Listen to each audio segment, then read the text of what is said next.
Hello, नमस्कार। BN Hindi story में आपका बहुत-बहुत स्वागत है। चंद्रधर शर्मा गुलेरी द्वारा लिखित उसने कहा था कहानी का अगला भाग प्रस्तुत करने जा रही हूँ। एक किलकारी और अकाली सिक्खा दी फौज आई, वाह गुरुजी दी फतेह, वाह गुरुजी दा खालसा, सत श्री अकाल पुरुष, और लड़ाई खत्म हो गई।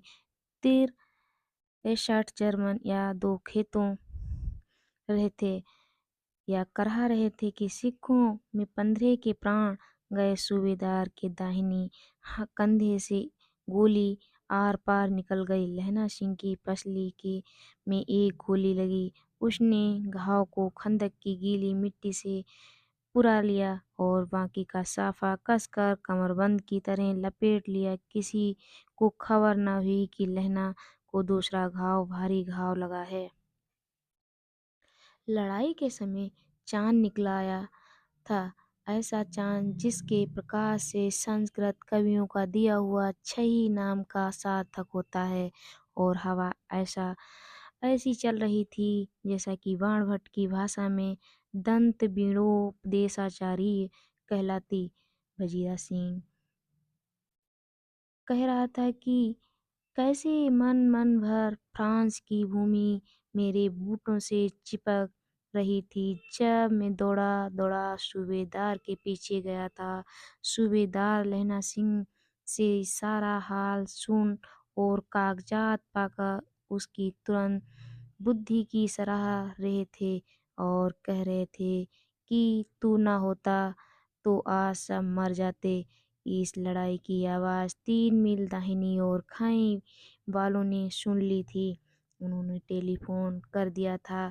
वहां से झटपट 2 डॉक्टर और बीमार ढोने की गाड़ियां चली जो कोई 1.5 घंटे के अंदर अंदर आ पहुंची।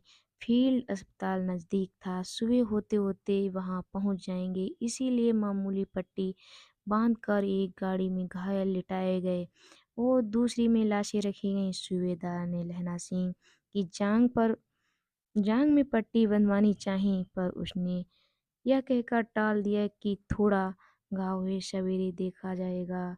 बोधा सिंह ज्वर में बुरा रहा था। वह गाड़ी में लिटाया गया। लहना को छोड़कर सूबेदार जाते नहीं थे। यह देख लहना ने कहा, तुम्हें बोधा की कसम है और सूबेदार निजी की सौगंध है जो इस गाड़ी में ना चले जाओ, और तुम मेरे लिए वहां पहुंचकर गाड़ी भेज देना, और जर्मन मुर्दों के लिए भी 2 गाड़ियां आती होंगी। मेरा हाल बुरा नहीं है, देखते नहीं मैं खड़ा हूँ, वजीरा सिंह मेरे पास ही है। अच्छा, पर बोधा गाड़ी पर लेट गया, भला आप भी चढ़ जाओ। सुनिए तो सूबेदारनी होरा को चिट्ठी लिखो तो मेरा मत्था टेकना लिख देना, और जब घर जाओ तो कह देना कि मुझसे जो उसने कहा था वह मैंने कर दिया। गाड़ियां चल पड़ी थीं।